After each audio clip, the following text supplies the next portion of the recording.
Welcome to the Smoking Word.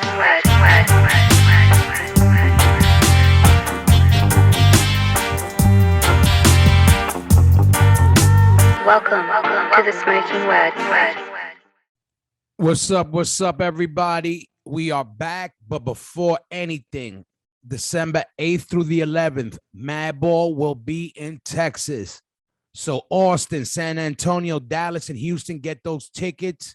We will be in the building. Who knows when we'll be back?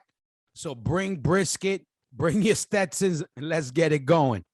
Anyway, Smoking Word Podcast is always brought to you by CasaDeRock.com. Go support the show and cop some merch. We got t-shirts, pins, slides. You want it, we got it. If you want to support the show, that's one way you could do it. Patreon. Shout out once again and always to my Patreon family around the planet. Because my Patreon family is live and supporting the movement, we're able to keep the show going and step things up. And we have a lot of things planned for the future because of my Patreon family. So shout out to them. And if everybody out there is wondering what the fuck Patreon is, number one, you're old, you're out of touch, but I'm here to put you up to speed with everything. Patreon's a way you could invest in the show. So if you like what you hear, if you want me to keep coming at you every week, you want fucking these amazing graphics to keep being amazing, you can support the show. Patreon.com/The Smoking Word. We got 3 tiers of stuff. You get exclusive footage, a whole bunch of shit. Go there, check it out. The money goes right back into the show. We have a lot of stuff going on. We're dropping the YouTube channel that you could go support, but we're going to go live with it. We're going to get crazy. Next year, it's on. Right now, we are planning our move. So stay tuned for that Casa de Rock headquarters coming soon. Keep a lookout and make sure to subscribe and follow us on everything. So patreon.com/The Smoking Word if you want to invest money in the show and get that exclusive shit. Follow me on Instagram, Hoya Rock 357. Follow the Smoking Word Podcast on Instagram. If you got any new music, if you want to shout out, if you want to talk shit, if you want to get threatened, you can hit us up on there. We'll get back to you. Make sure you subscribe to everything. Subscribing is free. Attention, all you cheap bastards. Subscribing is free. And that's how we let everybody know that this podcast is in the motherfucking building. When we let the powers that be see a lot of subscriptions coming from around the planet, they're going to start recognizing and making sure this podcast gets, the push it deserves. And letting people know that we come from the greatest scene on the planet. So, again, follow me on Instagram. Subscribe to me on Instagram. Subscribe to the Smoking Word Podcast. Subscribe to Smoking Word TV on YouTube right now. I'm waiting to hear those bells ringing. Leave those comments and repost. Shout out to Warlock Cabs again. Shout out to all my homegrown businesses out there who are doing quality work. Shout out to all my boys out there and girls doing the podcasting, doing all the alternative things in our movement besides being able to play shows. And shout out to everybody who are playing shows. We got to keep this fucking movement moving. We got to keep it growing. We got to stay focused, everybody. We have a lot of things planned. I'm trying to take this podcast shit to another level. Trying to represent this hardcore shit to another level. This episode I just did, we're doing things a little different this week. I'm doing my intros at the end to give you a little recap. And the recap you're about to get is shout out to my brother, the number one vocals behind the number one one of the hardest bands probably ever in heavy music. I said it, ever. My bro, Jamie Jasta from Hatebreed, and we talked that shit. We decided to get up in the morning. We had some coffee and we talked that shit. We got into everything from wearing masks to UFC to a lot of shit. It was good to catch up with him. Make sure you tune in. Make sure you go support fucking the Jasta podcast. Go support Hatebreed, because if you want to get 2 or 3 extra reps out of every fucking deadlift, rock that Hatebreed shit. But Make sure you subscribe, tune in, and enjoy the episode, everybody. Jamie Jasta, hey, Bree. Let's set this shit off.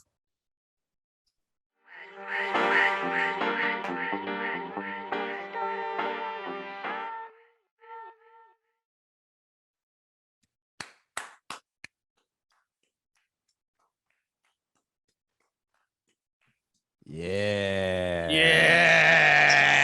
That's what I want to see. Yeah. I want to see a Jasta. You remember Shasta Cola? You remember yeah. that? I That should have had shit. stock in it. Yo, but it wasn't Jasta, it was Shasta. But there was No, Josta with a Josta too. was there? What, a soda? Mm-hmm. I only know the Shasta. That shit was big. Yo, what up? Who was all the What up? Patriot? Listen, and what you up to, kid? You I just, just- waking up? No, I just got back from the post office. I didn't have a mask. I almost got in Oh, trouble. they thought, oh yeah, you got pow pow. We call that pow pow in Spanish. You know how crazy. Listen, I again, I try. We all been talked this political shit, whatever. But how crazy is that you get flipped on? And whatever, if you're with it or not, like some people will like come at you. Like in regular life, they'd be shook of you, but now they'll get at you. Yeah, and I thought, oh shit, we're still doing this. I was like, I'm just dropping the packages. I just dropped them and I bounced. But yeah, I guess some people are still doing it. But yeah, hey, whatever floats your boat. I'm just trying to. Yeah, no, me too. I don't care if you wear it or not, but I love watching people. When my boy, we were at a Dunkin' Donuts. When we had these shows, and he forgot his mask. We were in Connecticut, as a matter of fact, I think it was. And he didn't have his mask on, and he's like, just look into like trying to order something. I see this lady, she's real concerned, lady with a baby, and she's looking at him with the look of Devin. I don't say nothing. I'm laughing, and then I tap him on the shoulder. I go, the mask. He's like, oh, you had to see her face of disgust. It was so, and I'm like, yo, relax. You at Dunkin' Donuts. You don't give a fuck about your life that much, right? I know. What's gonna kill you first, the Roni Rona or the crawler? Listen, don't take my abs, don't kill yourself. I still love all that shit. I'm not one to be talking about health or nothing like that. But I say this. I say you're gonna make me do that to do this, but you won't stop me into going to 7-Eleven and buying Hershey bars, and I was pre-diabetic. You know what I mean? It's so I don't know, but it's crazy. 64-ounce soda. Hell yeah. They ain't gonna stop. There's a new Hershey bar and a new M&Ms every day. Yeah, I love them, but they're gonna kill you just as fast as anything else. Trust me on that. And I love them, everybody. Listen, I'm not Toby. I'm not, God bless Toby and all that. I eat good every other day. Well, I just wonder why people who are so down for the mask and all this stuff can't just also admit that you can eat healthy, exercise, and take the quercetin, take the zinc, take the magnesium at night, do all this other stuff that many homeopathic doctors told me and my daughter, because my daughter has asthma, and she went on this whole thing with vitamin D. This new doctor she was seeing, oh, sorry. Do I got my Patreon people? They got to mute their mics. Let me see. Mic muted. You got to mute your mic. Somebody's got their mic on. We gotta get rid of that. There we go. Thank you. But so I was looking at the list of stuff, and I gave it to Randy. I gave it to Mark. I gave it to a bunch of our guys when we did this Megadeth tour. And it's not cheap. Like if you're gonna take the NAD and some of these supplements, they're like $50 a bottle. But man, I felt so good on the tour and wasn't worried about, and I was flying every other day. And if you fly, like you could possibly, get the cold or the flu or whatever.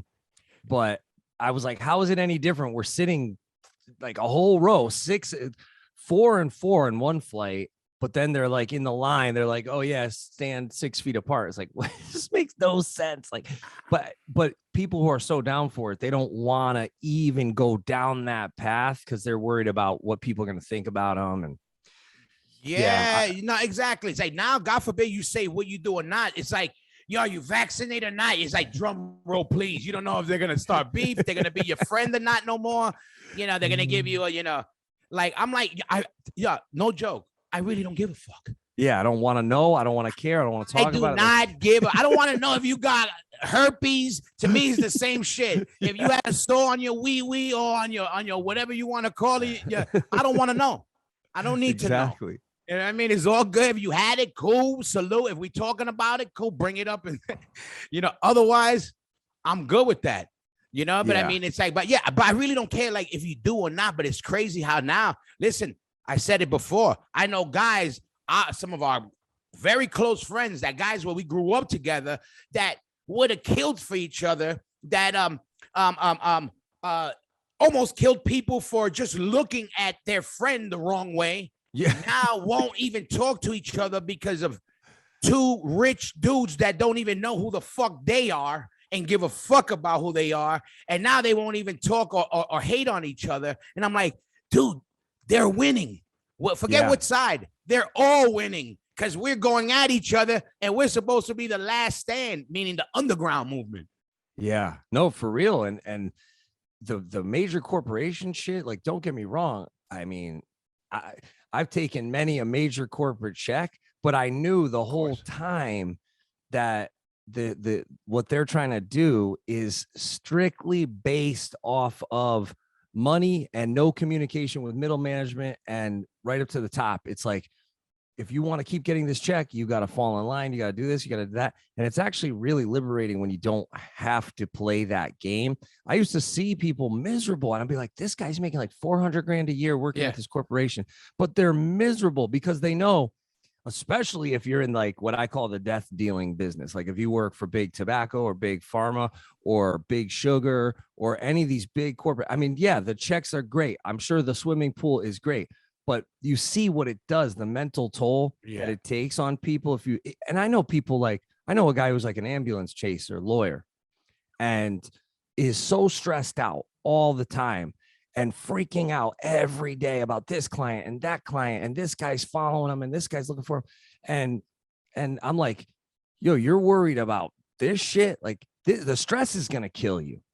Yeah. So but if you even say that, like cause people have mania, I call it the C word mania. Yeah. I don't want to fuck up your algorithm by saying the C word. But it's mania where it takes over their entire life. And you go, yo, there's way worse problems than the C word. There's way worse problems. And they go, how could you say that? No, it's a worldwide pandemic. No. There's other way worse problems. Trust me, that you're taking the focus off of. And just going back to the corporate shit, the checks that people take and the stress that they go through just to pay the bills, I go, you got to get your priorities straight because time is fleeting. You only have so long. And if you're not being true to yourself, that's way worse than. Yeah. And you're the perfect guy for this. And this is the thing with this. And this is talking about like even taking the corporate world and a corporate check. We take the fucking corporate check because we're doing what we do. We're not doing something for them. We were doing what we always did. Hatebreed is doing what Hatebreed always did. And they want to give you whatever they want to give you. You take it. Now, if Hatebreed started fucking doing some other shit for that check, that's where the fake shit comes. That old punk rock underground mentality, it molded us, but we refined that shit. We relearned, okay, yeah, fuck corporate. No, if they want to give us something for what we do and what we love, why shouldn't we? But we take the mentality of we're not going to change to get that check, one. And number two, if we get in that corporate door, bring your people with you, because then that's not the corporate thing to do. And that's what guys like you done. That's like guys, what we try to do is if we get a foot in, we try to bring people in. That's the difference. I always bring you guys up as an example too, because I always said that from the beginning, like you got to infiltrate the system, pardon the pun. And when you do, and then you invest in yourself, like this is what I told my lawyer friend. Why aren't you taking all this money instead of this bullshit materialist shit, like the things that they give the kids and they don't even care. They rather play with the box than the actual item. That's true. I said, you should invest in yourself and go spend it in this area whether it's strengthening your mind, gaining knowledge, whatever it is that's going to get you out of this fight or flight mode and this mania mode that everybody's in. And even that is offensive to people. Like when you come at them with a calm, just cool, rational focus, they can't even deal with that because they're so fight or flight about every last thing. And, you know, oh man, I can't even tell you how many people I will come up to me and be like, yo, I could never say this publicly, but I've been following John Joseph and I've been following, you know, and like, I listen to the podcast and I'm like, look, you got to live your truth. You got to do what you got to do. But like you said, if you get your foot in the door and you use that check, like I'll take an energy drink check. I don't drink, but I've taken liquor company checks, but I reinvested it. And I got a buddy who's a day trader. And he's like, I'll never invest in oil. I'll never invest in McDonald's. And so there's like a limit that people have of what they'll do. Yeah, of course. And I said, yeah, but if you did, I wouldn't either. Like, I don't care. I'm not interested in that stuff. But if you did that, right, and you became independently wealthy and you reinvested in the stuff that you liked to do or that was meaningful to you, who is anybody to judge? Robin Hood. You know what I mean? Yeah. You're just a fucking modern day Robin Hood. You know, when you put it in a story form and candy feed it to people, it's cute and okay, everybody can eat it. When you too out in the open, people can't handle it. You know, it's too rough on them. But that's exactly, I never understood that. I was like, you know, I could understand if you have some beliefs and all right, cool, I back you on that.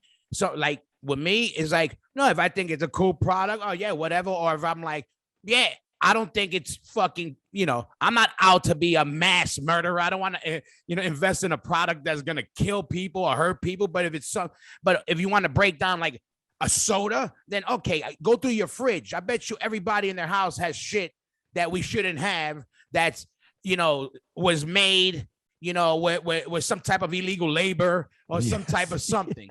So everybody's not Gandhi, and even Gandhi was shady, by the way. I fucking read a lot of shit on that motherfucker. Fuck Gandhi, everybody. Yeah, and then the people using the soapbox, they're always like trying to come at you with this, like they're the moral authority on something, and it's like, yo, just hold on. Like I remember this kid was so bummed. We did the Jägermeister tour, and he was writing me every day on MySpace or whatever it was, and finally I had to be like, yo, hold up. You don't get how the world works.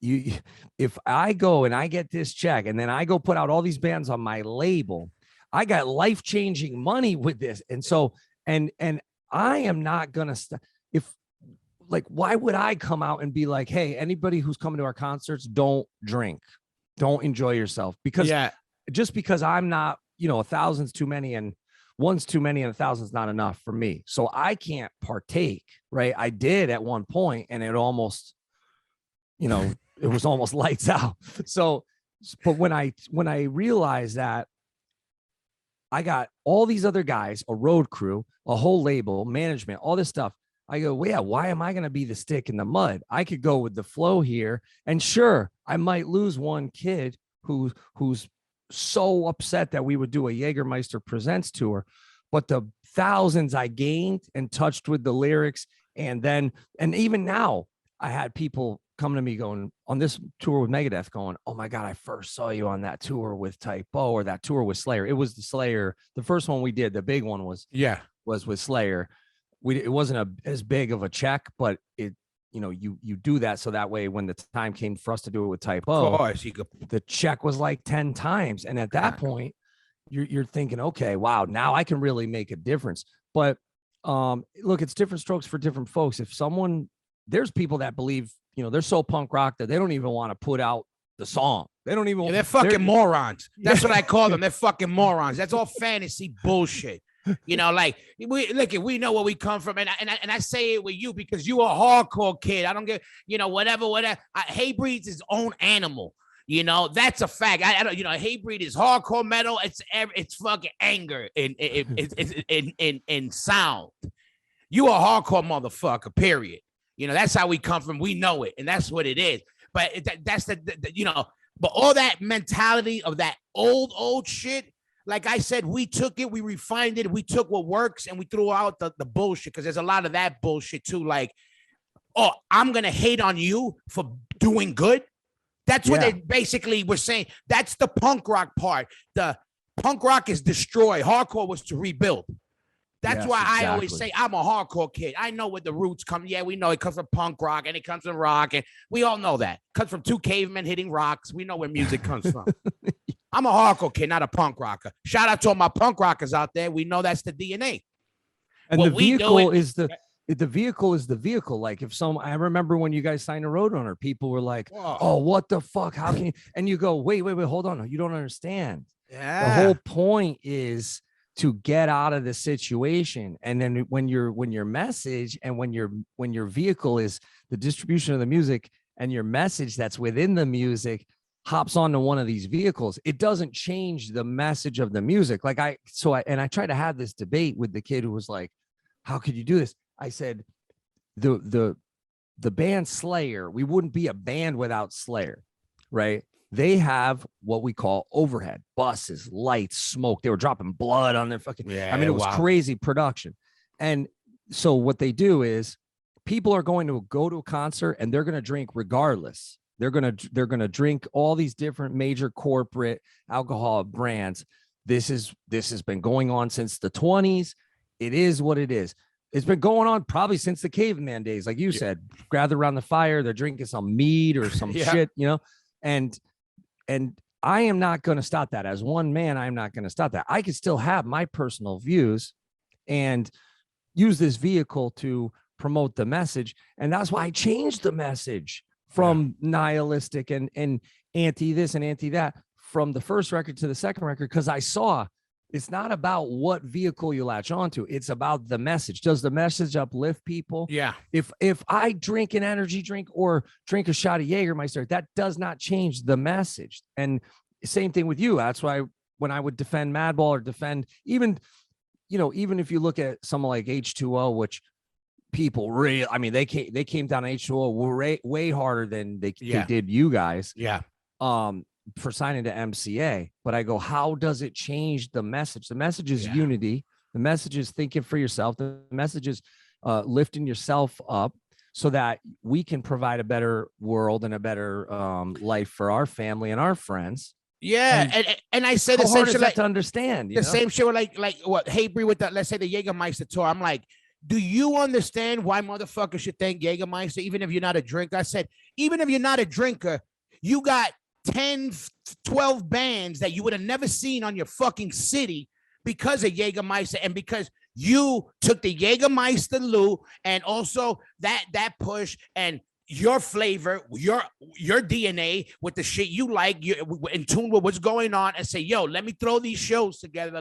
We could put these shows together, whatever it be. When you're taking sponsors or whatever, I go, I'm not an anti-sponsor guy. You know, some people, fuck this, fuck. I go, it's different when you're doing it for what you do. There's nothing wrong. They're investing in you. That's why. Shout out to Patreon. It's a rightful, right? It's a rightful piece of the pie that you deserve. If the label, that's what I mean. The label is not even doing half of the promotion that a company like Jägermeister would do. Why? Because they want to see. There's the P&L sheet, right? The profits and losses. They want to see, especially for a band like Madball. They were probably printing money because they had such low overhead.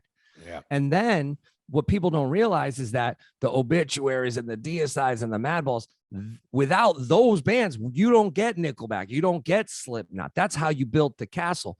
But when the Castle is like, yo, we got too many people in the Castle, we gotta thin the, you know. Oh yeah. And that happened with us, right? We were at Roadrunner too. And the analogy I'm trying to make, or the point I'm trying to make, is that when you ask for a rightful piece of the pie, you're buying in. It's equity. You know, people used to throw the term around, sellout around, and I'm happy that that's kind of deaded now, because now everybody's like an Instagram influencer and they're selling fucking tea and CBD and all that shit, right? But that's a rightful piece of the pie for anybody whose message brings people through the door. And if we had, imagine that back in the day, if we went to like Babyhead and we were like, yo, give us a cut of the bar. But the cover bands were doing it. The cover bands We're getting It's a piece of the bar, but we wanted we wanted more unity. We wanted all ages. So what did we do? We sacrificed the cut of the bar. And when I first learned what the cover band was making, and I was like, and that was in the Bay Ridge days, and they only had a couple cover bands. But when I saw the contract come through, and I go, whoa, wait a second. This club holds like fucking 200 people. How are they making 10 grand? And this is in the mid 90s, late 90s.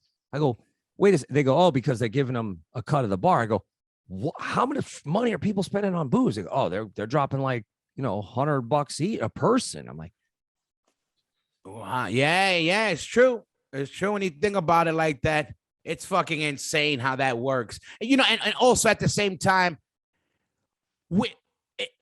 it's a build-up process. We could invest early on because we're living with our parents. We're living on people's couches. It doesn't have to be about the dollars and cents. So we'll do whatever we got to do to make happen. Like, you booked enough shows. How you got to pull from here, grab from there to make things happen. All right, now you get older. Now you got a family. Now you got to see something.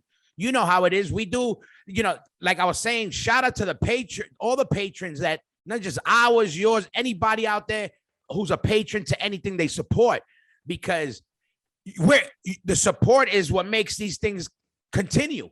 You know what I mean? And it also it keeps everybody in contact with each other. It's like, it's our own world. It's our own family. Everybody who follows you and is a patron to your network. This is like a club. You know what I mean? It's our own family, our own news network. Because that's what I tell people. I go, it don't got to be so much about news, but we are all the news networks of the underground at the moment, because we all still got control on what we want out there.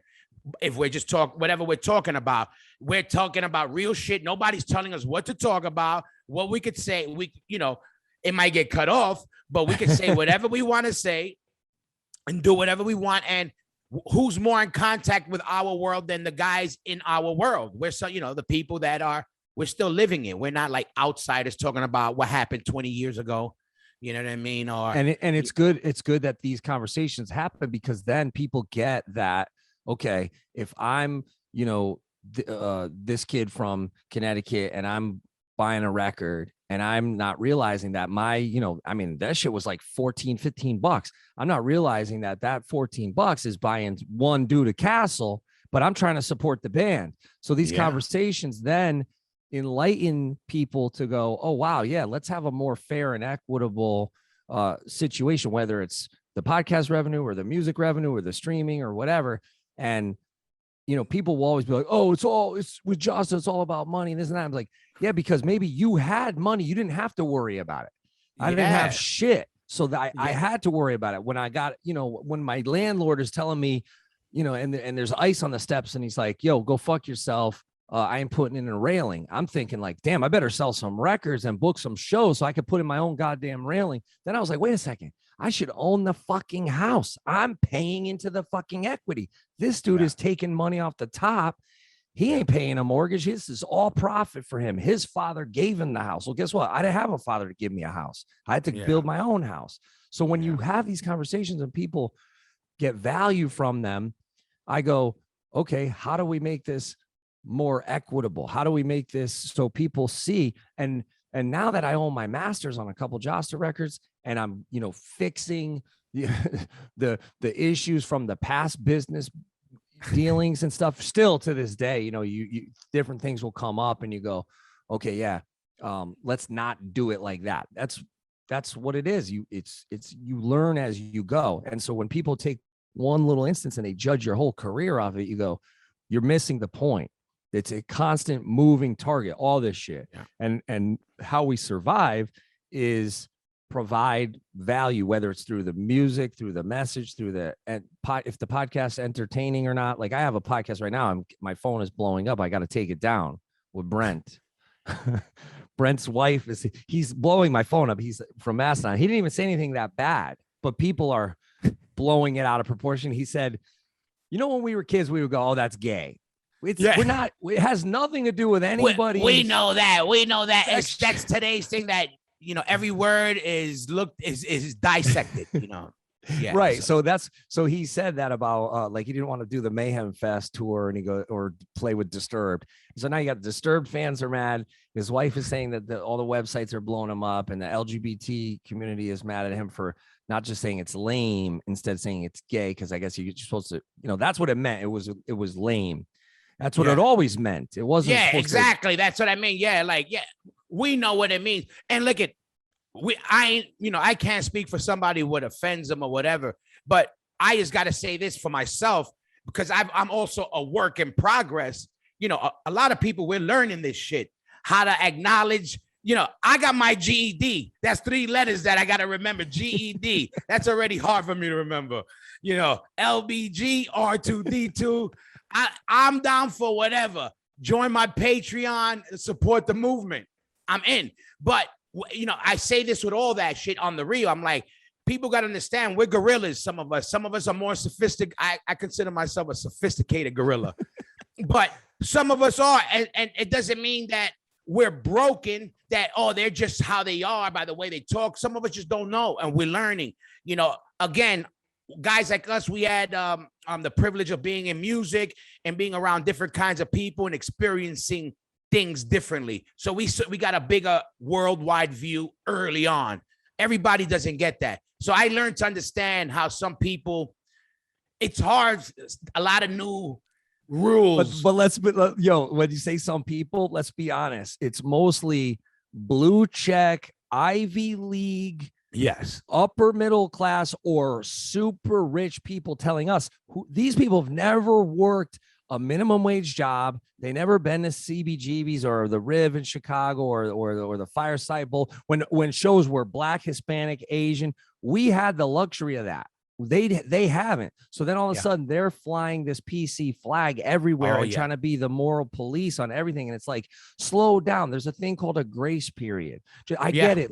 I get it. You're a freshman in college. Your parents paid for you to go to fucking Penn State or whatever. And you want to fucking fly your flag. And we wrote about this on the Perseverance record, because that was during the Bush era. And it was like, it was one of those things where you went everywhere and people would want to ask you about politics. Every interview was about Bush and this and that. And I would go, Bush is a rich kid who had everything handed to him. You want to talk about politics? I grew up in New Haven. It's poverty right there. And then you have Yale, which is just secret societies, money, deep generational wealth, where people, they can do anything with impunity and never have to pay. They can get off on every charge, not even a fucking parking ticket. So when you have this type of disparity in not only just opportunities, but in my father used to have to go to a check cashing place, and they would take 7% of his fucking check. Couldn't even get a bank account. Then when he was able to get a bank account, you go, wait a second, there's these people, they're living a lot differently than me. So when I see these rich kids trying to tell grown ass men about the world, I go, whoa. There's a thing called a grace period. Yeah. Everybody needs a grace period. If you're mad that Brent said Disturbed was gay, he needs a grace period of the time for someone to tell him, yo, we're not saying that anymore, or whatever. Yeah. Or don't be mad when you need the grace period when he goes, no, fuck you. This shit's gay. I don't want to fucking deal with your shit. Yeah. And I'm not going to change my shit. Because there are dudes like that. I know dudes like that are like, yo, I ain't fucking stopping. Yeah. I'm saying all this shit. I know. And you know what? They earned that, because especially like dudes that I worked washing dishes with, or dudes I worked in the kitchen with. If a Jamaican dude wants to call, this Jewish dude something, and the Jewish dude wants to call him something, and they're in a fucking kitchen together, who am I to say you can't do that? Yeah, exactly. They're friends. Yeah. I tend to say certain slang words that came with me since I was a kid that I've been working on, but I work on it for myself. Nobody's ever told me shit. But I work it out for myself, because that's one thing. Like I said, I try to refine myself in some ways, not with everything, because I am who I am. But there's certain things that I could say, like, back in the day, I would say gay or whatever, or this and that. And, but I get it now why I wouldn't say, because I got gay friends and I wouldn't want them, if they don't know me that good, that I wouldn't want them to take it that way, because I don't want nobody to feel like shit. You know what I mean? Because right. Well, if it doesn't serve you, exactly. People would get mad at me when I first started the podcast. They'd be like, "Yo, why are you censoring yourself? Why are you editing yourself?" I go, "It doesn't serve me to speak like this anymore. Yeah, I'm not doing it for you because I don't want to be canceled." They're still calling me a homophobe. They're still calling me a racist. They've tried to cancel me 100 fucking times and it doesn't work. So like when they put out some article, like literally, I'm not even kidding you. The shit was from like 96, where, okay, you're mad that I called someone the F word, or and I didn't even think I said that. I don't even think maybe I said they were gay, meaning lame, right? Yeah. But if you're going to dig that far back and try to say that's who I am now, that you're reaching. It's like with George from from Cannibal Corpse. They got rid of his character on World of Warcraft because he said something was gay like 10 years ago. But they're having their own problems. That company, Activision Blizzard, they got sexual misconduct rampant in the company. But what are they doing? They're trying to defer. They're trying to pass the buck. They're trying to so that's why I always say, like, clean up your own fucking house before you try to go clean up the other shit. And I had an opportunity that it came up. They're like, "Yo, do you remember this from like 96 where you said this dude was gay or whatever?" I'm like, "No, I was, like, no, I was fucking, I was 16.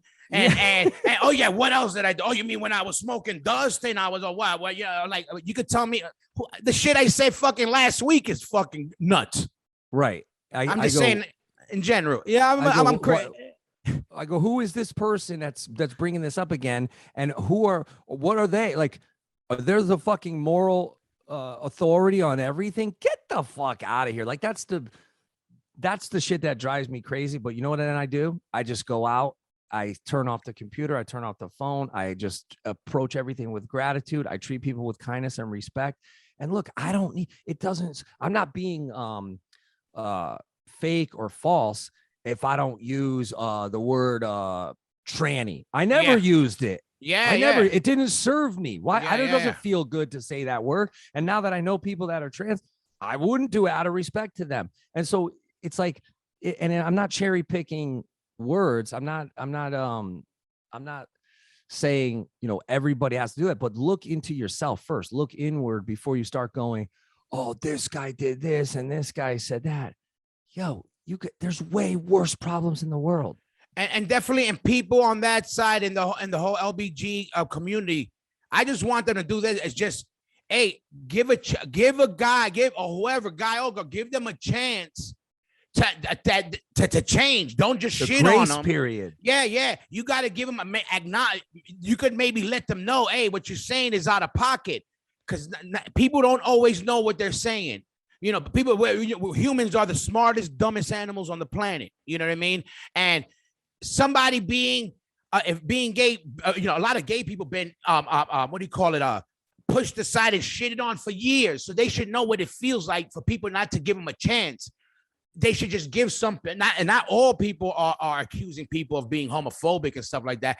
But you got to give some of these people a chance. Because me personally, I know gorillas that may use that word, but I know in their heart they don't mean that, because I've seen them. And they might even have somebody in their family who's gay or whatever. And I know they're saying it because they grew up with a bunch of meatheads like we all did. And that was just lingo.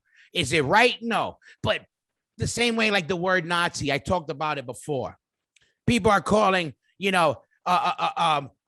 some rich white kid who voted for Donald Trump a Nazi. I'm like, no, we know who Nazis are. Not some rich white kid who may say, let's get tacos with Pablo. And then we know motherfuckers that had swastikas that would try to plan a cross burning. And we had to fuck these people up because we just wanted to play a show. And we were 15, 16-year-old kids making real power moves and a real change against racism, not this fucking fantasy shit that goes on now.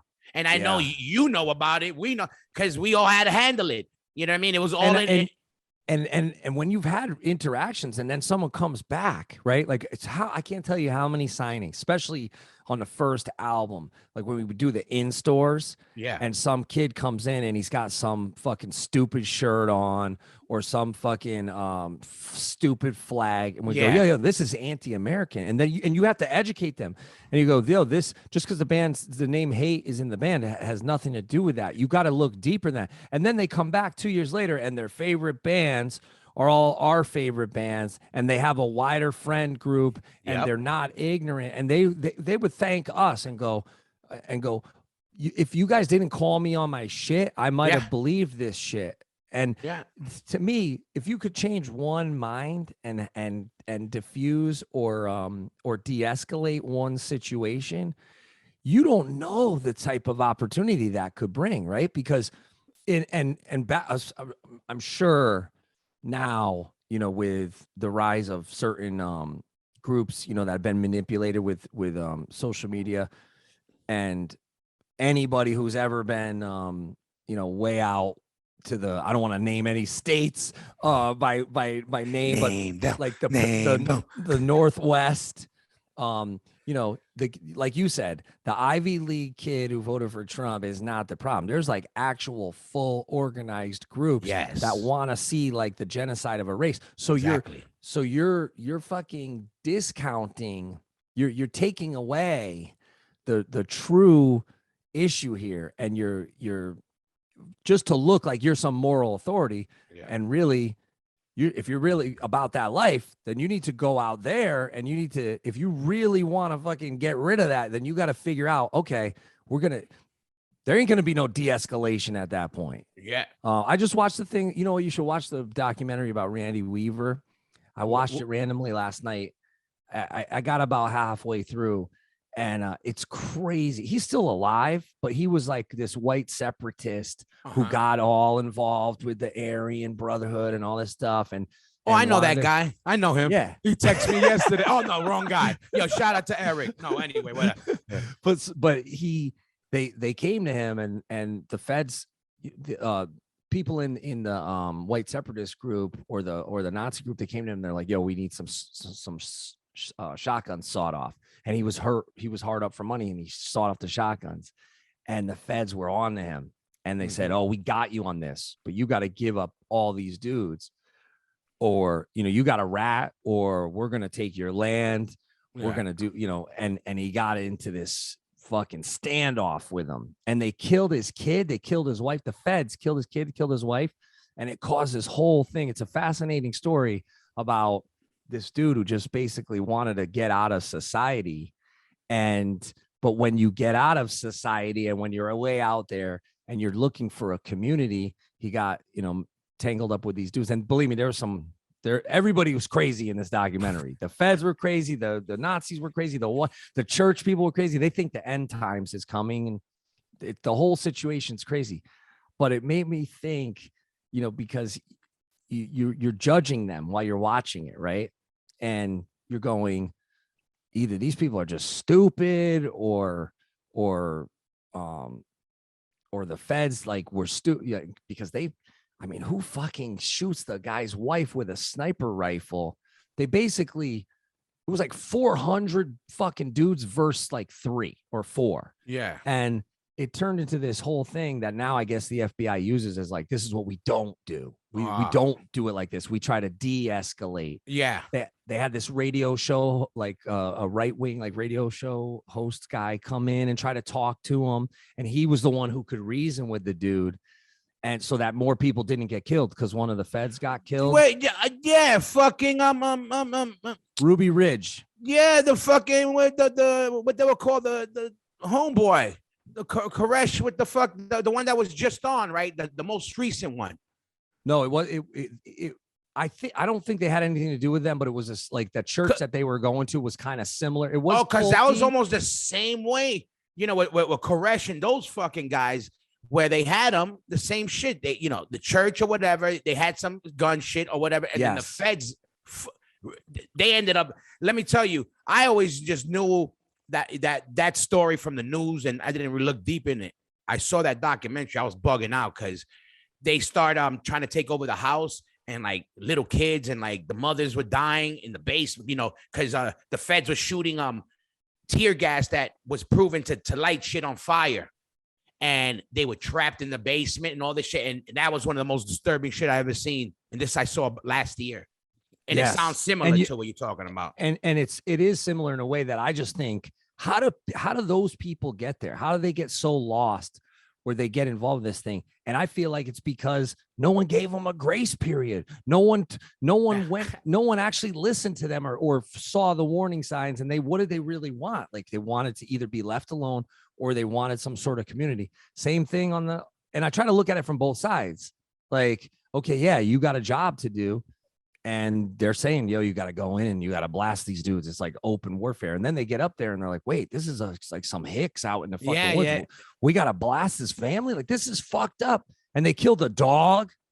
And I guess the radio, the point I'm trying to make is that I guess the radio host was this guy that they based Rambo off of. Uh-huh. Well, really, you're looking at the guy they based Rambo off, but whatever. That's another podcast. But yeah, anyway. But they took out all like the right wing shit and all the crazy shit to make it, palatable for the mainstream audience, right? But it made me think about how all that shit, all that entertainment and all that stuff in the 80s and into the early 90s was like a tool for propaganda. I don't look at anything without questioning it. But even now, they try to use that against you. Like, why are you questioning everything? And I'm like, isn't that what we're supposed to do? Like, all I know is that I don't know. That's it. No, now it's if you question something, you're questionable. It's like, especially in our world, that's the part that bugs me out the most. And from the underground scene, everybody's, you can have your own opinion about everything.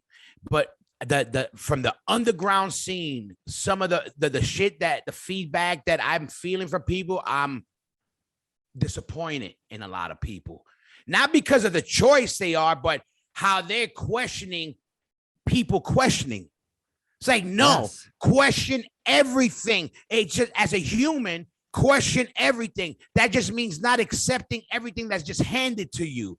That's people that want fast food, quick satisfaction. You know what that gives you?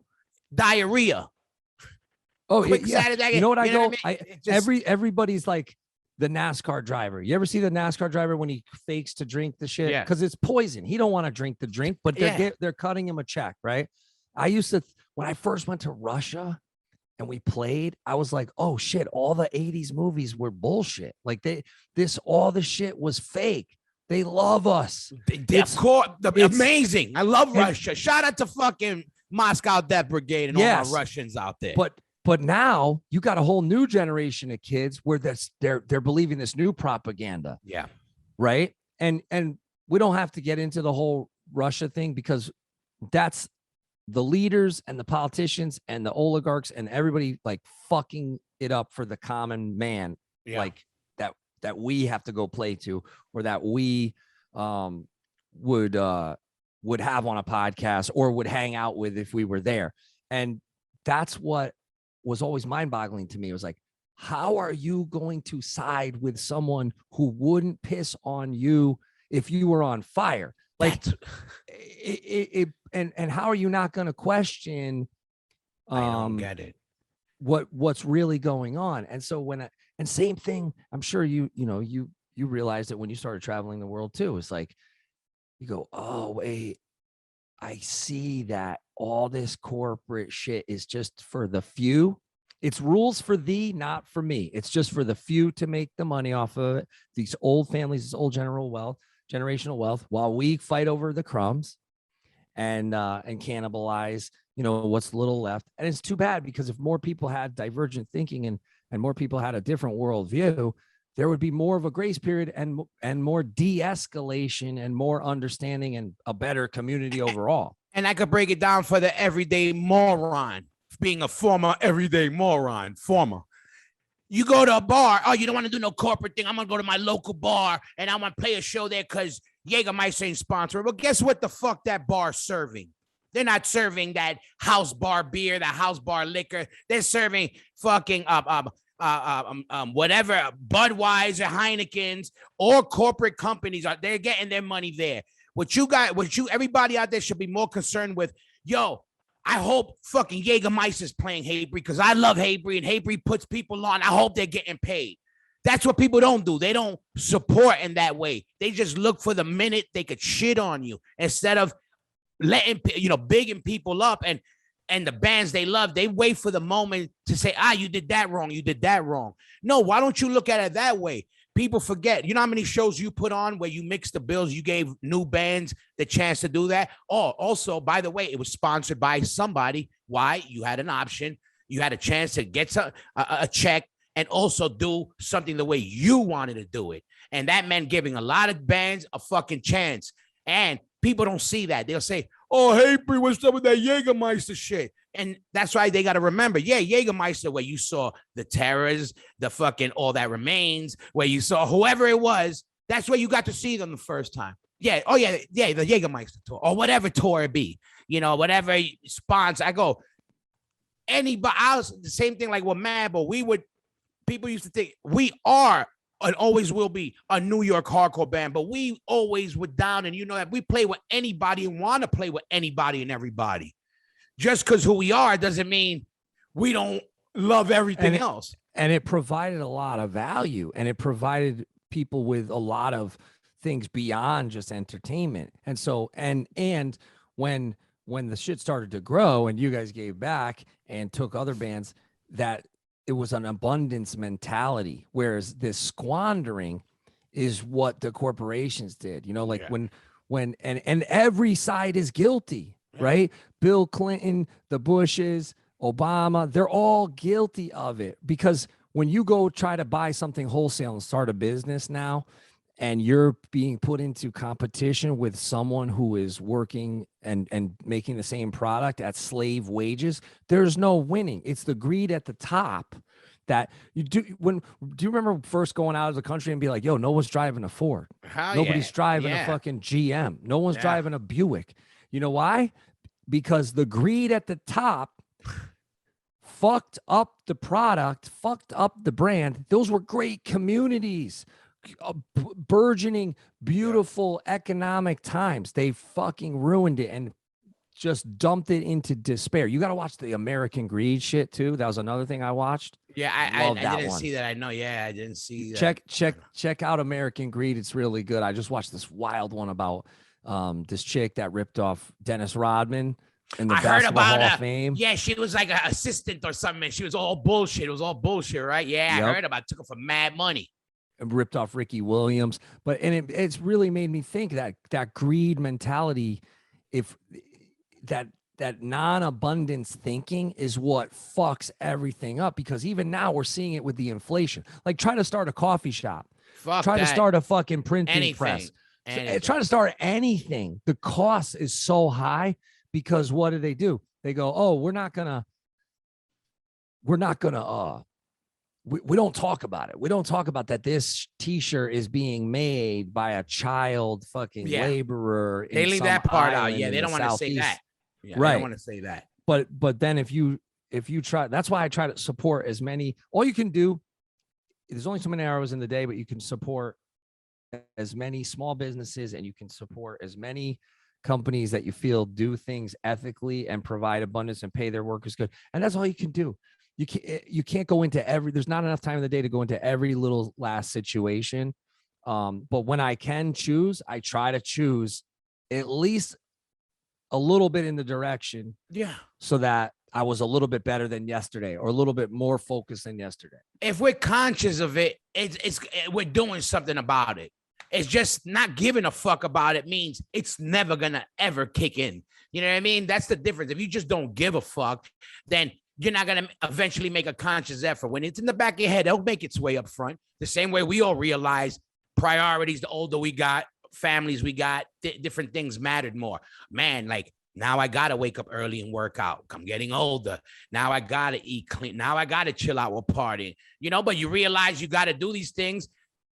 5 years, it may happen last year. 5 years ago, it's crazy. After you hit your 30s, I think like every 2-3 years become like, it's like, it becomes like skipping 7 years, 8 years. Yeah. It's just these different fucking chapters of your life. They change so crazy. Like I'm such an old man in so many ways, and I'm such a little kid. Look, I dress like a little kid. So I don't give a fuck.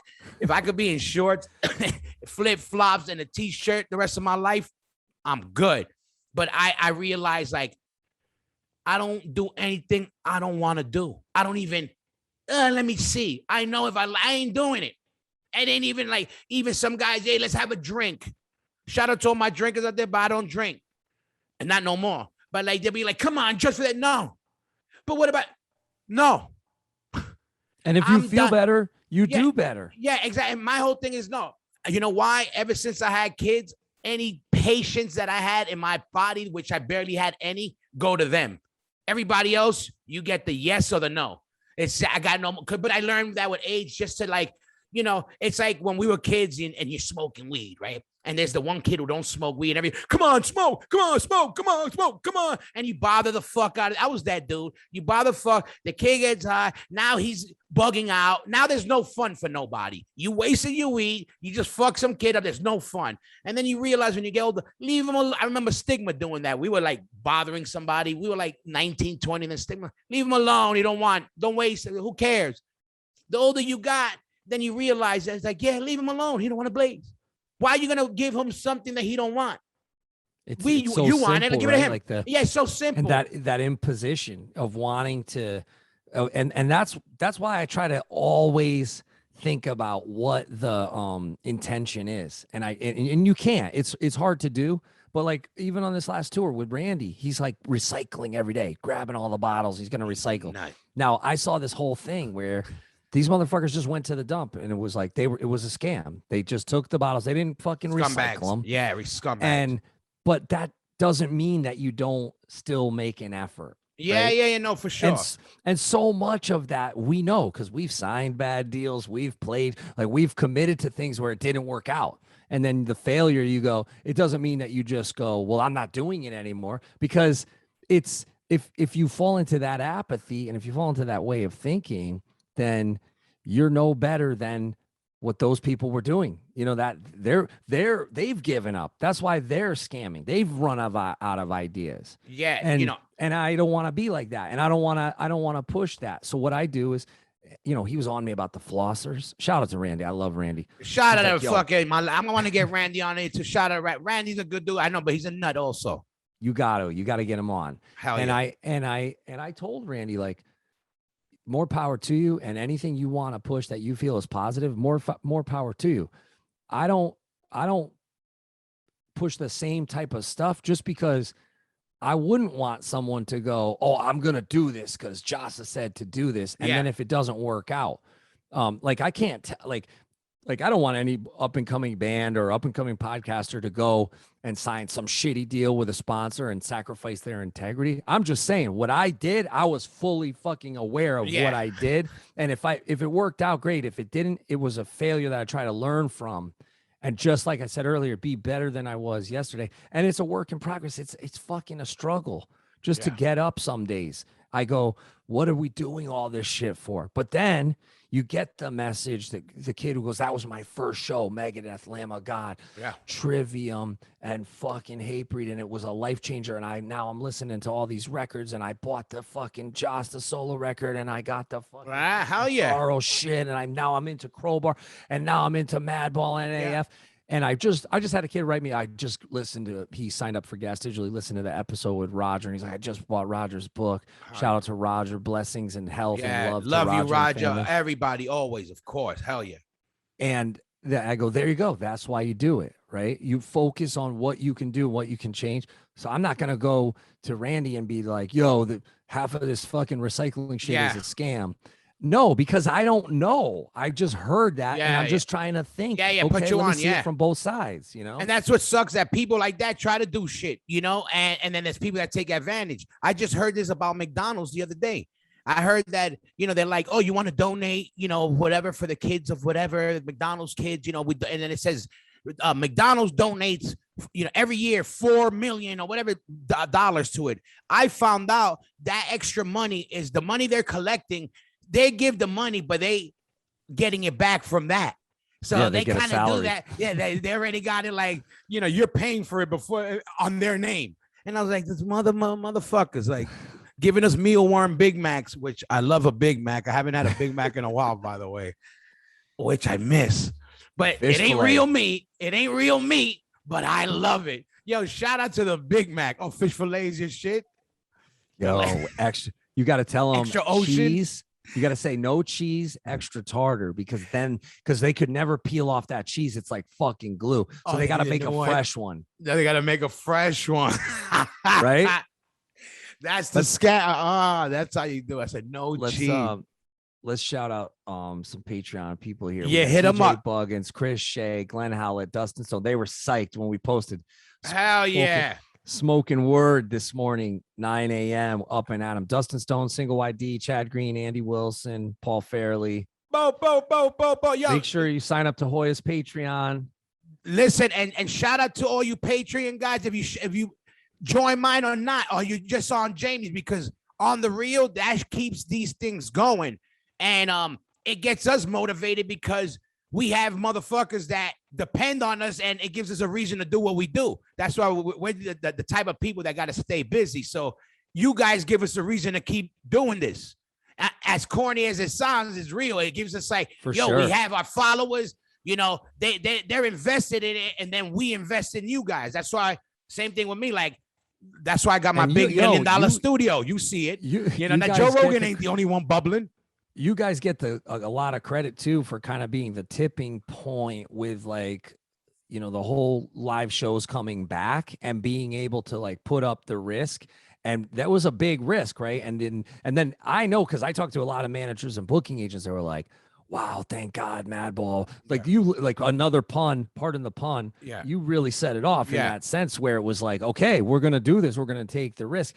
And at the end of the day, I think now, because Crowbar is going out right now with shout out to shout out to fucking Kurt and all the boys from Crowbar.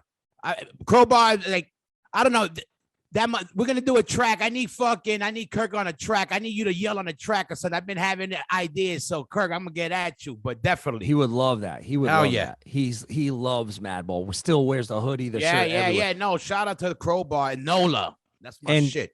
They're going out, and then you see all these small club tours now going out, weekends happening, and because what's happening is people are like, oh yeah, we have to get back to the way it was, because life is fucking boring and idle time is what is the quote? Let's be cliche.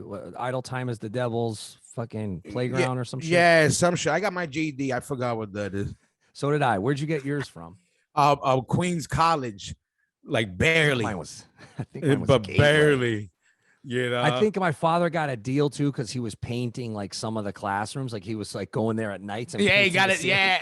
Oh man, when I was getting my GED, Ezek was taking classes at the college, and he would come look at me through the window and talk shit on me. Shout out to E. Shout out to E in his law career. With his fucking tattoos awesome. on his face. Yo, shout out to Diablo's Den podcast. But yeah, no, dude, awesome. It's fucking crazy. I want to ask you this before we keep going. This is one thing I had up front, because it's gonna go down, I think, tomorrow. Who you got on Usman, Kobe, Rose, Whaley, and Chito and Edgar? Those are the three I want your picks, because I know you follow this, and this card is ridiculous. And there's been a lot of good cards. But this one, this one got some bangers. I love Gagey and I love Chandler. It's so hard to pick. That one kills me. That one kills me hard. Because I love them the same. Like, they're the same dude. I know, and they're great, and they're both so entertaining. And God, I'm a big fan of both of them. So I just have this feeling that maybe some of the wars added up for Justin, and I know that Chandler's been in a lot of wars too, but I just have a feeling that it might go Michael's way. But either way, I'm like, I just don't want anybody to get seriously hurt. Like those are two guys that you go, That's some real gladiator shit, like where For they sure. could, this could be a life-changing fight for either one of them. Rose, I gotta go with Rose. I love Rose. Yeah, that's gonna be that how she won. I gotta admit, when that happened, I was like, I love Rose, and I was like, there's no way she's beating Wei Li. I was like, because Wei Li's a beast. I said, there's no way. I go, she's the one who's gonna beat everybody and smash him. Then Rose put it on. I felt stupid. And I was like, but she beat her so convincingly, but I'm still 50-50 on that. And I'm going to go with Wei Li just for Warren and Royce. Shout out to Warren and Royce. All right. Wow. But I love, if Rose wins, I'm going to be mad happy. But well, that's the thing. It's two possibilities for a trilogy. We would both win, like the fans would win if we get both trilogies. But at the same time, I'm kind of like, I don't know if I really need that trilogy. I think Usman's like so sacredly mad with all the shit being said about his dad and all the stuff that where I feel like he's just going to murk Colby and then there is not going to be a trilogy. Yeah, I don't see that either. But what if Colby puts it on him? Imagine. I don't think he could. I think Usman is peaking, but I know he got bad knees. He got really, really, really bad knees. And you know what I heard? Obviously they do a lot of shit talking for money or whatever. He kind of threw out a little, I want to go out like fucking homeboy, retire undefeated or whatever. I'm like, I love Usman, but I'm like, slow down. Number one, you can't do that. You ain't Khabib. One, you gotta, he done a lot. Don't get me wrong. He got to do a lot more to say, I want to go out to be like on GOAT status. Cause that's what he's trying to say. You're not GOAT status. Yeah, you could be that. You could be on your way to be under there.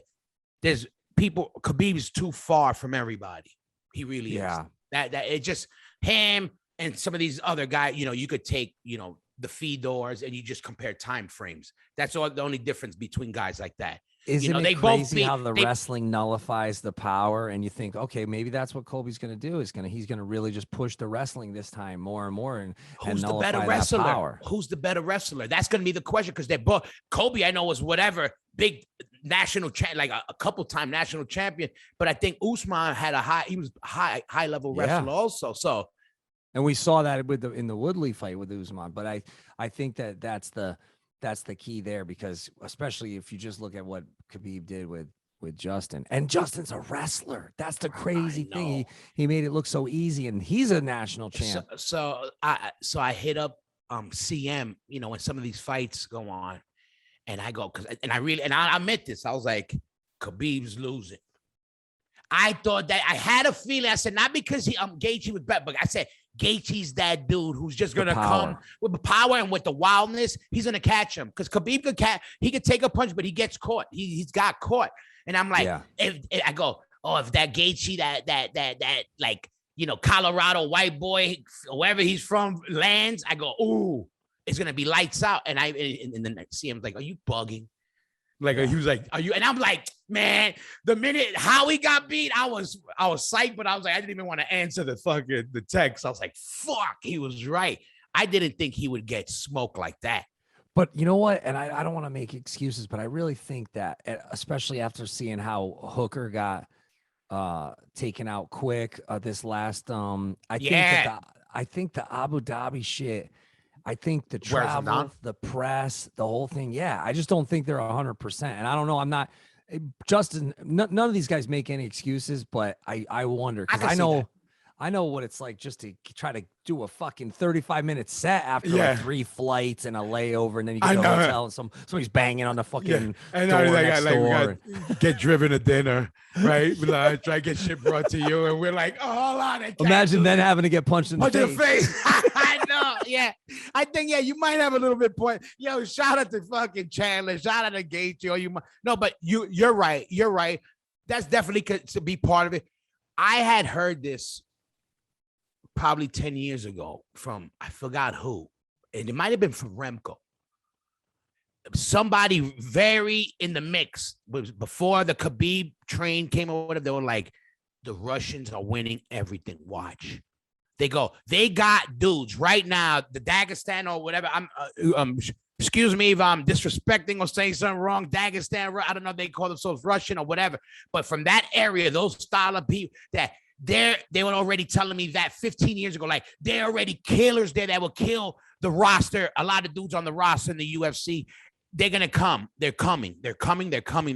Little by little, you started seeing more beards coming. Yeah. You know, all those the Dagestan crew, and those guys got wrestling in their blood. They live in the mountains and they wrestle. Yeah, Insane. hard.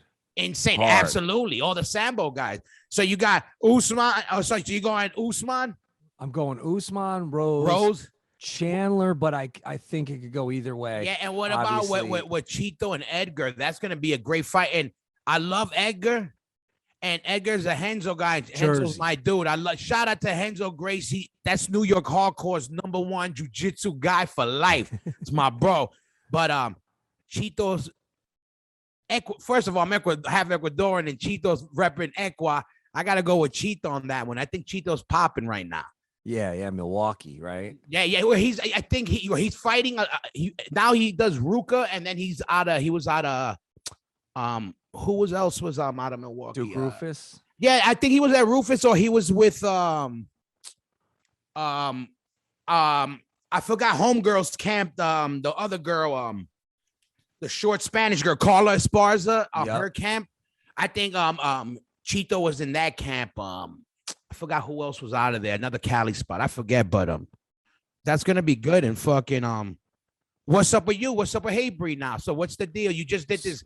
The world's biggest metal tour, what it was called. Yeah. And we got a video coming out. I just got to edit. I got to go look at it today. I got to see how the edit came out. And then we're trying to see if this Parkway tour is going to get rescheduled. Because, with these, if it gets rescheduled in the spring around the festivals, it kind of hinders what we can do as far as the radius clauses with the big promoters. Yeah. And we have already pulled out of the European leg of it, and obviously we can't do Australia. One thing I want to shout out to Australian. Hell yeah! Shout out to all my Aussies out there and Sheila's out there. I had made some comments on my show just about what's going on in Australia. Like it's like there's still some lockdowns, but most people are in support of it. So look, again, if you're in support of lockdowns, that's on you. I don't support it. But I don't, I'm not a virologist, and I'm not a local politician, and I'm not there. I did see there was a lot of protests, and there was a lot of people that were anti-mandates, anti-lockdowns, and we're so lucky that we're able to do that in the States, whereas there it's just a different. I miss Australia too, and I miss it, but we're not going to be able to go, and Parkway had to cancel it, and so.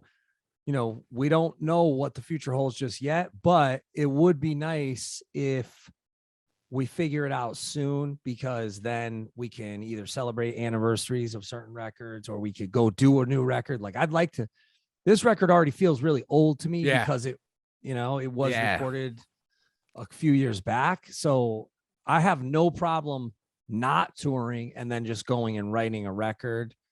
But I guess we got to figure that out, right? Like we got to figure it out, because I wrote a lot. That's what I was say. You got some shit. You got some.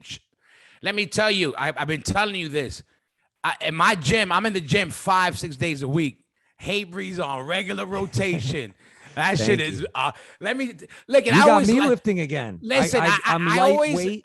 I always loved you guys. I always loved you guys, but it would always be like, yeah, put it on. I would no. It's a must. I tell everybody out there, you're going to get 2 to 4 extra reps out of every lift when you got Hatebreed on. It's just a fucking fact. I'm not even joking, Jamie. I post all the time because I go to specific, if I'm going to lift real heavy, I have to. I can't listen to some other shit. There's moods for other shit. When that comes on, even if I got to forward, dude, I got to put it to the thing. And I said, you got to make a workout tape, right? Where it's just your songs to the exercise, because sometimes you say shit and it's going with the exercise, like what I'm trying to do. And I'm like, word, motherfucker. Yeah, I hear that. I got to do this to do that. And I'm like, yo, we got to make a tape where the song coaches you through the exercise. You got me back into it, because there was a point. Shout out to Danny from Biohazard, because he once told me, he's like, reignite your ball. He goes, lift something heavy, reignite your balls. And I always tell that story because then when you go lift something heavy and It's then true. you feel better. I told my chick, watch out because it might be reignited and oh yeah. I might be shooting live ones. I got a 22-year-old, but you never know. Maybe listen, strong like bull. If you get within 10 feet of me and I stare at you hard enough, boom, you're pregnant. So I'm just telling you, guys, lift heavy, move the body. Nobody needs you don't need a trainer, you don't need a $1 million gym thing, you don't need 1,000 supplements. What you got to do is you got to just get up and move your body. That's how everything starts. Very simple. And then you can hit up my boy Adam Blake from H2O, and you pay him if you need it, if you want to get it, because that motherfucker is the truth as far as the average person getting their health right, with the average person mentality, being realistic with what we could do with time, families, jobs, how to make it happen, being realistically and getting fucking results. I'm his living infomercial for free. Adam Blake from H2O. That's so funny you bring him up because I just found I'm digitizing a lot of the paper archives of like the fanzines and the old papers. Like, remember when you used to be able to go get like the Aquarian or the East Coast Rocker and all that? Oh yeah. And there's like Adam looks like a little baby. There's an article I opened it up and it was an article about shelter. And he's like a baby in it, like not all jacked. Yeah, like he's still kind of skinny. Yeah, crazy. No, he's fucking. You know, and again, with Adam, all the stuff he had to deal with, health in his life and whatever, he's fucking diesel, mad healthy. And what I love about him, he's like us, a real person who comes from our lifestyle, who's realistic with time, jobs, again, family, being human, not being perfect, and just going for health or for looks. He's the man. I say it on the real, mad love to him for helping me out and all that shit. And everybody, we gotta live longer so you could keep subscribing to our Patreons, so you could keep buying our merch, you could keep buying our records and whatever. So, hey, Bree, new record, maybe. That's what I'm thinking, a new record, but planning when, right? Yeah, that's what I'm thinking because I think if we're still in this waiting, like say we're in this waiting game where they're trying to get out and they're trying to get the visas and we want to honor our commitment to them. We love Parkway and it's going to be dope. Like I heard who they got to go right before us in the opening band. I can't say who just yet, but and I'm like, whoa, this could be really, really big. Like I could see it going into those little hockey arenas or the big theaters. And so it's a good opportunity, but also we got to know, like, if they can't get in for some, I'm hearing they can because Napalm got in, but they're coming from the UK, so it's different. So I know what you mean, but similar accents. Yeah. Sepultura got in, I guess, or is getting in, but I think you need a heavy accent, and then maybe that's what they let you in. No, I hear you. I know if it could work. I know what you mean. Like it's a lot of moving parts to make this shit happen. So right, like if you could get in, that's different thing being able to get out. Yeah. Right. Because then if you get out of Australia, can you get back in? Yeah. I don't know. If you're Parkway Drive, you can. I hope so. Shout out to Parkway Drive. You know, Freddie was supposed to do a track with them and he was going to do it back a couple records back, but we were in the middle of transition and then, whatever. But shout out to those guys, man. And shout out all my Aussies. I miss Australia big time, man. Like, me too. I know. Just love everything about it. I got one question for you. I have a question for a song because we always talk music. Like I always say, so there's a riff. All right, first of all, in Defeatist, who wrote it? I think I wrote that one. Okay, because the reason why I'm asking is so when I hear it, you know what I hear? I hear shout. Shout, everybody now, shout, shout. And I said, yes, that motherfucker had that in his back of his head.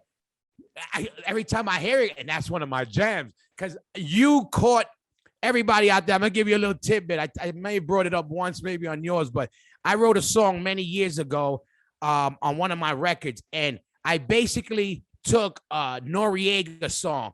The hip hop artist Noriega had a track where it went bum bum bum bum bum bum bum bum bump, and then I wrote a song. Yeah. So only I had this in my head when I wrote the track. The record comes out. I forgot what record. Fast forward, I see Jamie somewhere. And Jamie, you came up to me. You're like, yo, that one track, that's a fucking, that's Noriega song. And I was like, holy shit. You're the only one who ever caught that. And even how you caught it, because it wasn't like one of our main songs, you know, just to be able to catch it, I was like, okay, you get it. So when I heard The Fetus, I was like, because that's my shit. And I was like, yo, that's fucking Shout. You know, the metal Shout. Honestly, I think it was, I was listening to like Shakira or something, and she had this like 1, 2, 1, 2. And I was like, oh, we don't have like a 1, 2. Yeah. Well, like a call and answer thing. Yeah. And I was like, and also I was watching, we were in Europe in, 04. What was the Slipknot tour we did? It was Unholy Alliance, Slayer, Slipknot, us, and Mastodon. And both Slayer and Slipknot both have those call and answer where they say it and then it's a one syllable. Yeah. And I was trying to make it like mantra like because of the songs that worked on Rise of Brutality. Like This Is Now, Live for This, Facing What Consumes You, Doomsayer. They kind of had that like earworm where you Yeah.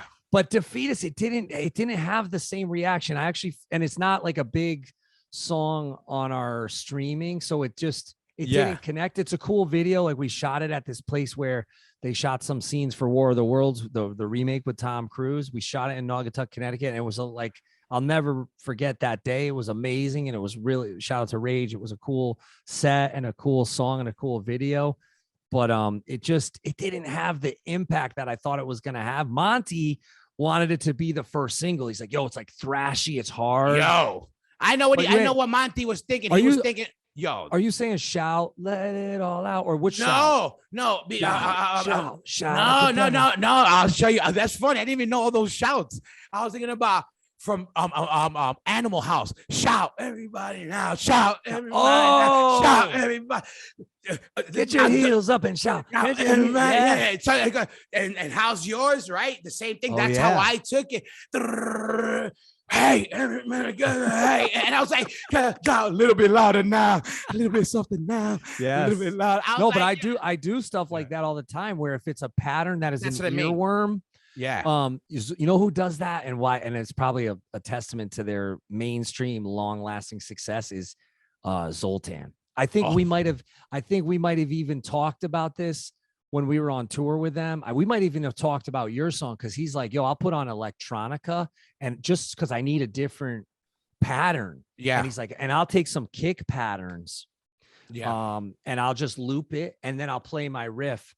And I've done that where like on the Kingdom record, I had Led Zeppelin, but I had everything muted. It was just John Bonham. Yeah. And so I would write my own riff to the John Bonham beat because it was a different. Yeah. Hell yeah. Like headspace. Yeah. But now that it's great. Now I'm going to every time. Well, we don't really play.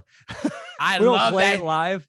Listen, that's my shit. Let me tell you, that's the hardest beginning. That beginning, that shit gets me like my heart going.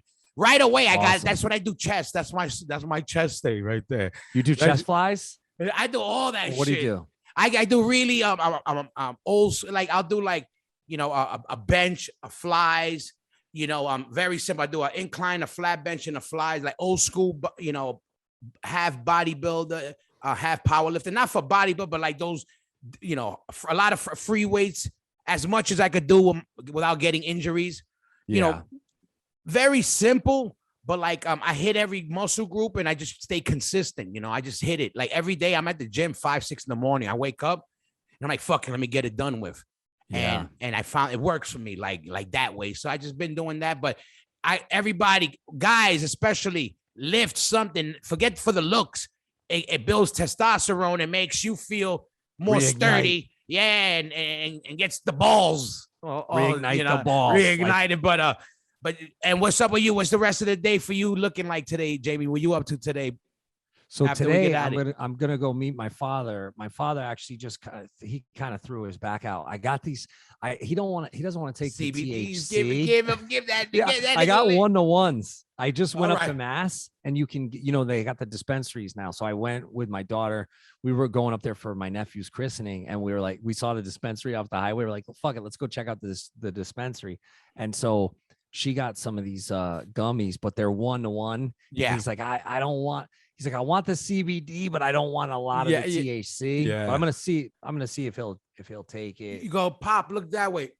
Pop that shit right in his freaking. Because you need a really good CBD, like you need Yeah. 1,000 milligrams, especially Facts. for back pain. Yeah, but you know what? When it comes to that, I was like, it really could help. It really might be able to help. Like that, just ease off that edge. That's why I tell people, like, that shit ain't gonna just take the pain away, but it curves the edge off, and that's what you need sometimes to just be able to be comfortable and shit. But The back pain is the worst. I mean, I've been doing the chest flies, but I've been doing them with wrist braces, which helps my wrist. But that's like I'm trying to lose like the man tits. So you gotta, but you know what? But you know what you got to do? Don't even go heavy. Just go high reps. Yes. And strict.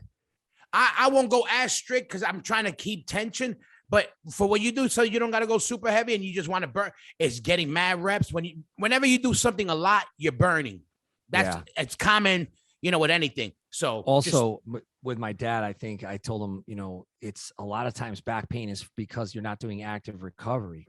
It's like you just need that just a little bit to get you up and walking. And now moving. listen, and I'm glad you said this because what we're just talking about, why I wanted to say this before we even left, about moving and about guys lifting weights, specifically your men and your backs. That's what goes on men. That's why we have to lift. When we say lift heavy, Adam Blake will say lift something. Obviously, we're not saying, where your balls are going to be splattered on the floor, but like move some weight and especially work on your lower back, because on men, that's what we lose first, our lower backs. So what we have to do is just strengthen up. It doesn't got to be bodybuilder. You don't got to be lifting houses. Just use them more than just standing, sitting. You know what I mean? And that's why, because it's very common for men to lose, and it builds testosterone. That's going to make us hold together more. You know what I mean? That's, once you learn how everything works together, you kind of put it together. Oh, when I eat this, I got more gas. When I got more gas, I could do that lift I wanted to lift.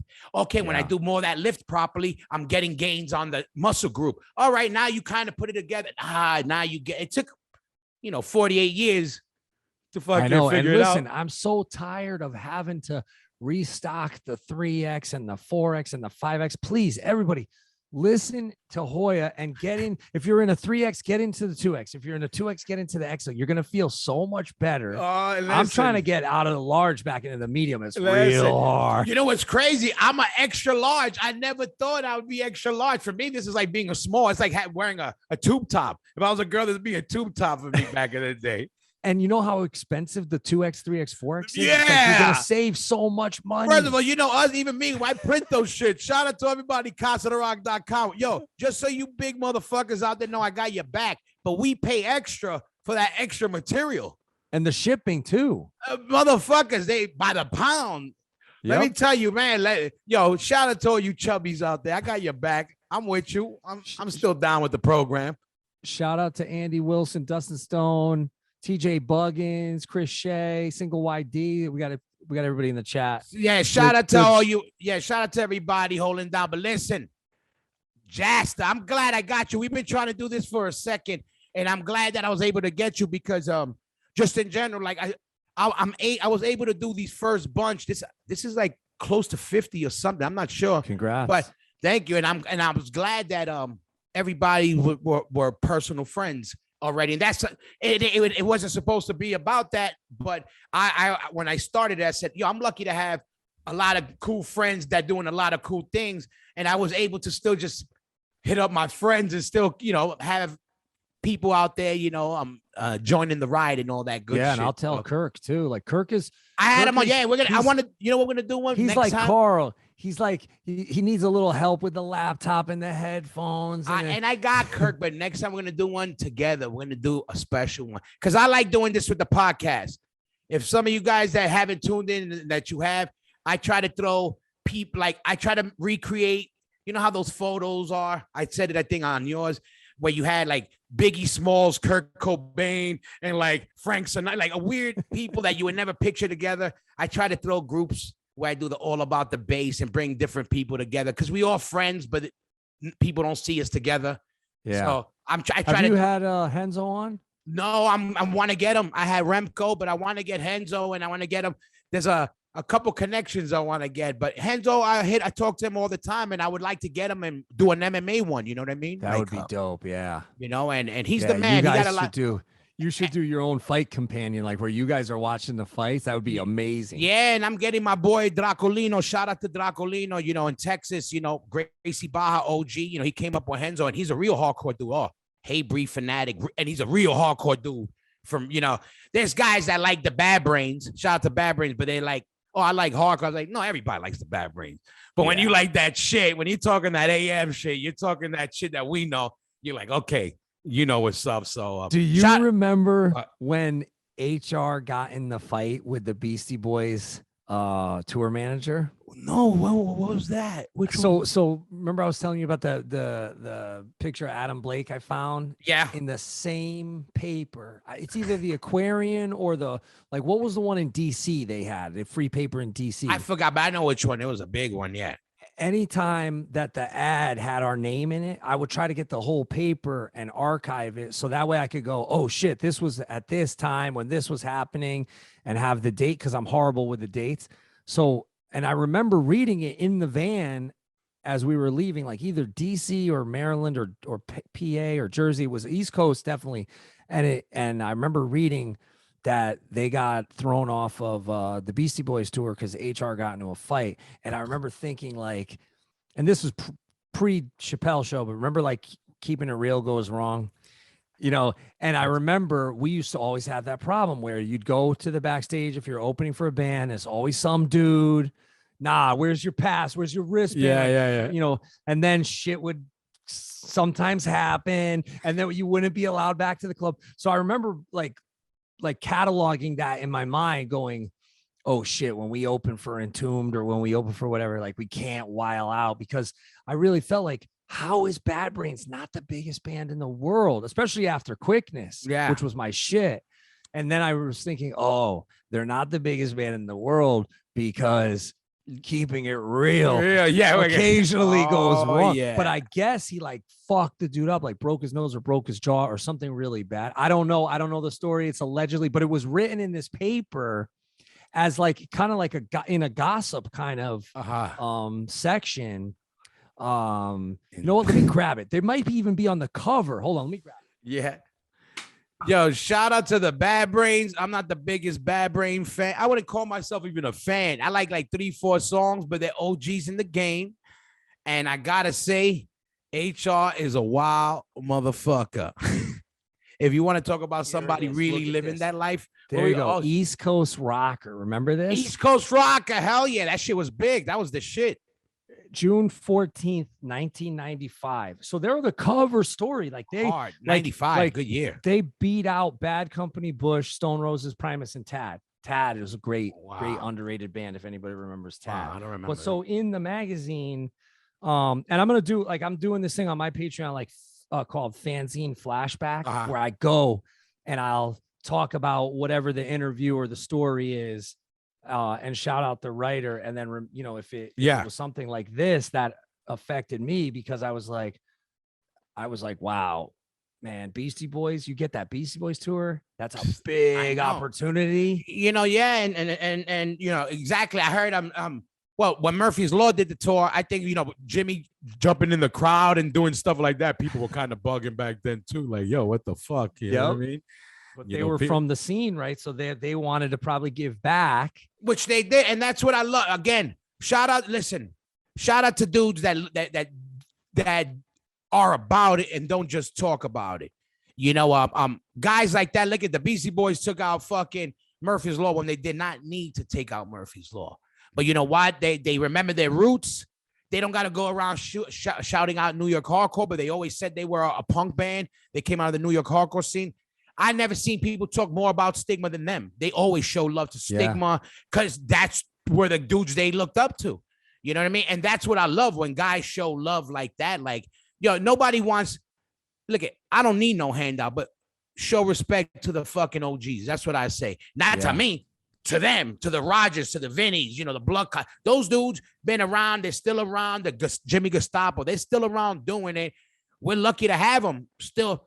Imagine still being able to Instagram Elvis if you were an Elvis fan. Well, we have our Elvis still alive. You know, your Frank Sinatra, to be able to get a DM from a fucking, you know, we got them. That's our Roger. We got these guys still alive. They're still trying to do records. They doing, you know, we're lucky in that way. And we're seeing, like, how long could you be in a hardcore band or in a punk? Well, Stigma's the bar. Yes, exactly. You're looking at it. We're looking at it in real time. Yeah, and you know what's great too about this? What I really reflected on this when because I stopped everything. I was out doing yard work, and I was actually gonna just grab some of these newspapers to use in the fire pit. But I was also scanning the little ad that we would be featured in. Yeah, the show that we were playing was actually at Coney Island High. There's a little ad. That's why I kept the paper. I just saw the video before we went on. I was going through a video, and that came up, the Coney Island High show that you were at. That's the one that that's the ad in the paper. So that's why I grabbed before you came on. That's crazy. So the thing about it was, I thought, wow, you know, that didn't fuck it up for them, because they still got signed to Madonna's label. They still went on and did, you know, I saw them with Chuck Mosley. I saw them with the other guy. They had their chances. They had with Israel. They you know, they just never lined up. Yeah. You know, it didn't line up. You know what I mean? But it doesn't take away what they did, that they Absolutely didn't have not. that huge commercial success. It's just, it was just fascinating to me to go back like in a little time capsule. Yo, I'll give you something. I'll say something now that you won't admit and you won't say nothing, but I'll say it. and I was there when Hatebreed did what I thought was the unthinkable, and that was Smoke Slayer at the Roseland. I was there. And I was there with Hate. I was there. You guys probably got us in. I was there always for Hatebreed, but I was like, oh, Slayer. Hatebreed, step back. You know, all right, Jamie. All right, BDQ. All right, cool. No, when you niggas played, I said right there, it wasn't even a close. And I love Slayer. Slayer's the G's. We all know that. We don't got to say that. I said to myself, it wasn't even close. It wasn't even close. Oh, thank you. And that's when I realized, I was like, all right, they're on some other shit. They gotta go. Like, you guys, you know, go. We literally owe it all to them, because that was kind of like our ultimate warrior moment. And even though Hulk is always Hulk, and has a bigger, more deep legacy, at some point he had to put over the Warrior, and that's kind of like what they did for us. And the Warrior, it was a shorter career. Yeah, but when it was like when Hulk Hogan or Bob Backlund had to bring over Hulk Hogan. No, but I remember that, and I was like, oh my God, I was like, that is not supposed to happen. No, Slayer. It's we not were in supposed to Italy.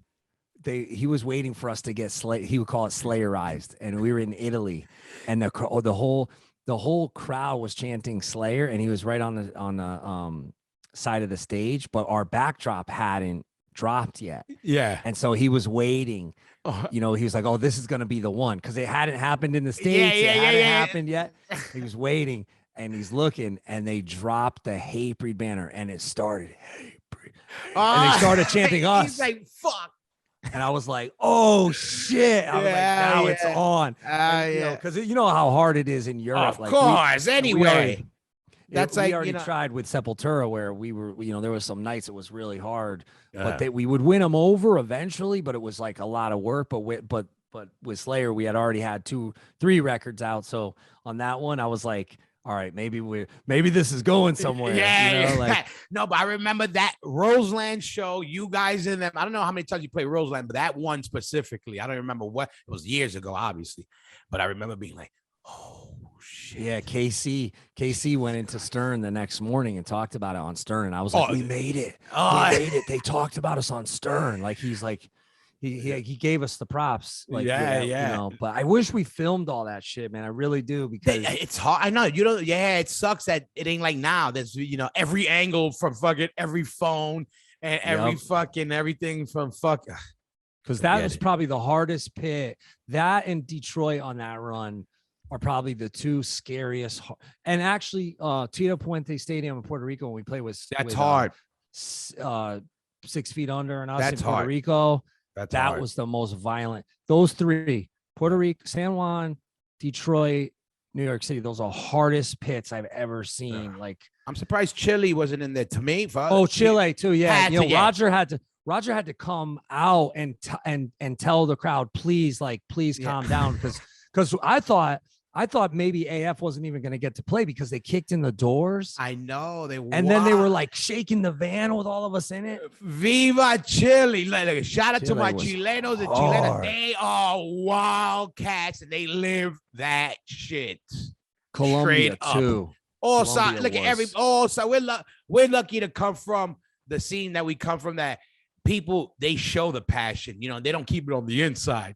Like, Yeah. that's just like they wear it, you know, when they do love Oh. this, you know, when they're fanatics, you know. Oh yeah, the promoter goes, they're their fans, but they're your fans, but they will fuck you up.